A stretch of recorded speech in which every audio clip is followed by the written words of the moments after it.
Olá! Hoje no nosso Justiça às Claras aqui da BH News, nós vamos entrevistar a juíza de direito Cláudia Helena, que vai falar sobre direito do consumidor e outros temas correlatos.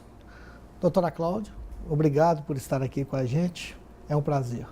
O prazer é meu e em nome do Tribunal de Justiça de Minas Gerais quero agradecer o convite, pois nosso tribunal quer cada vez mais estar próximo do cidadão e trazer a justiça para as pessoas de forma às claras, né, como é o nome do programa, que eu achei muito bacana. Excelente. Vamos lá. O que é o direito do consumidor? Pois bem, eu fui professora de Direito Civil durante muito tempo e nós, na nossa época, éramos muito ligados à ideia da cidadania. Então, se falava muito no cidadão.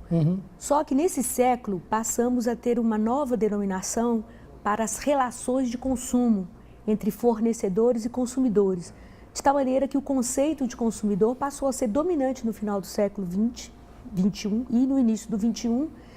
E hoje, quando a gente estuda direito civil, é no campo do direito do consumidor que mais você tem demandas e problemas. O que é o consumidor? Exato. Somos todos nós que estamos envolvidos neste mercado de consumo, mercado de bens, de serviços.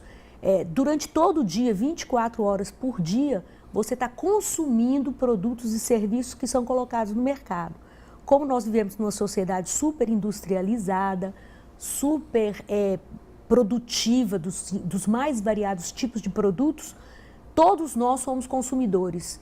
E, do outro lado, as pessoas que colocam esses produtos, que vendem esses produtos, que importam esses produtos e serviços, são os fornecedores.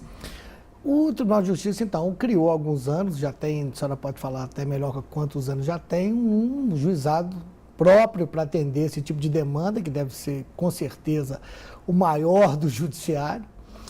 Quais são os principais direitos do consumidor hoje? Então, nós temos aí 25 anos da edição da lei e eu costumo dizer que, concomitantemente, nós também tivemos a edição dos juizados especiais. Então, as duas coisas provocaram uma mudança muito grande no Brasil, porque era muito comum os problemas de consumo não serem resolvidos na justiça. O acesso à justiça, ele se tornou uma realidade no Brasil após a edição da Constituição de 1988.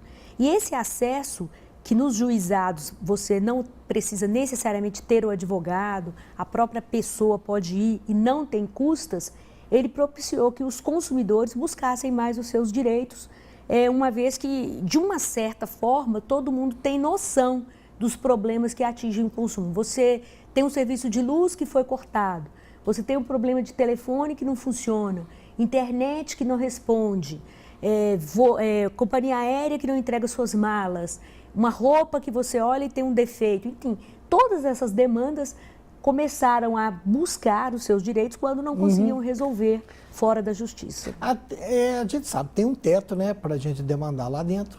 Hoje está em que valor? Desde a edição da lei, foi prudente o legislador em determinar uma alçada de salários mínimos. Sim. Então, com a mudança do salário mínimo, esse teto vai aumentando, porque ficou 20 salários mínimos para demandas que não gastam advogado e até 40 salários mínimos para os que precisam de advogado, acima do salário acima de 20. Não impede que a pessoa, mesmo com uma causa superior a isso, entre no juizado. Só que se a causa for superior aos 40 salários mínimos, o valor final é esse, é o teto. Hoje, então seria 20 para quem não tem advogado. Sim. E até 40 para quem necessitaria de um advogado, seria uma questão mais técnica, provavelmente, nesse sentido, etc. Sim. Hoje o consumidor, ele está assim, a gente sabe, é celular que estraga, tudo isso que a senhora já narrou. O que a lei garante ao consumidor, assim, basicamente, para a gente falar assim, de uma forma clara para o telespectador? É importante a sua, vamos dizer assim, observação sobre forma clara. Existe uma lei que obriga todo estabelecimento a ter o Código de Defesa de Consumidor, estabelecimento comercial. De bar a loja? De bar a loja de departamento. É muito comum a gente ver a plaquinha, mas dificilmente você vê alguém consultando, porque o código, embora muito técnico, um código muito elogiado, ele não é um código fácil de acesso do entendimento das pessoas. O importante é que cada um já tem em si a noção desses direitos que o consumidor tem. Por exemplo, Sim. você vai no supermercado e tem lá uma oferta de um produto por um preço X. Só que na hora que você passa no caixa, esse preço é diferente.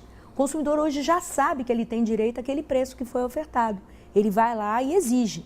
E se ele não é atendido, ele reclama os seus direitos. Nós já tivemos causas para isso, de preço de refrigerante, que o sujeito falou, não, a oferta estava aqui, eu tirei uma fotografia da oferta. Entendi. E na hora de pagar eles queriam me cobrar outro preço.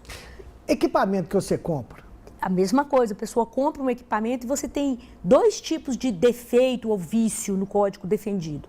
O de qualidade e o de funcionamento, vamos dizer, que a gente chama de vício mesmo do produto.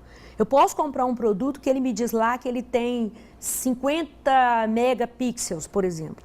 E eu chego em casa, eu entendo, e ele tem 25. Ele é um produto defeituoso. Pode porque ser ele não tem a qualidade que eu esperava dele. Ou ele pode ter um defeito. Eu comprar, ligar e ele não funcionar. Se o fabricante, se a pessoa, é importante, só para finalizar esse bloco, se o vendedor, a pessoa que te vendeu, nós somos consumidores, ela não quiser trocar, você aciona, a loja que te vendeu ou é o fabricante do aparelho ou os dois? Os dois, ou pode ser pela escolha do consumidor ou um ou outro. O código foi muito sábio para evitar um problema que era muito comum na justiça brasileira, de ausência de responsabilidade. Exatamente. Então, o código criou a chamada responsabilidade objetiva e solidária. O que é essa responsabilidade objetiva? Não importa de quem é a culpa. Eu respondo porque eu tenho uma loja e essa loja, estando no mercado, ela já tem, vamos dizer assim, o risco da sua própria atividade. É por isso que você, consumidor, até mesmo por equiparação. Vou dar um exemplo. Eu fui numa loja, nem fui acompanhar alguém, nem fui comprar nada, mas o chão estava molhado, eu levei um tombo, me machuquei, quebrei minha perna. Esta loja é responsável, porque eu sou um consumidor por equiparação. Eu fui ali no estabelecimento onde eu esperava que as condições não me permitissem acidentar, por exemplo. Então, nós temos os acidentes de consumo, que também são protegidos pelo Código de Defesa do Consumidor. Então, é uma lei que dá uma ampla cobertura, mas na tentativa de equilibrar, porque o consumidor é a parte vulnerável nessa relação. Nós já voltamos no segundo bloco com a continuação desse tema. É só um instante.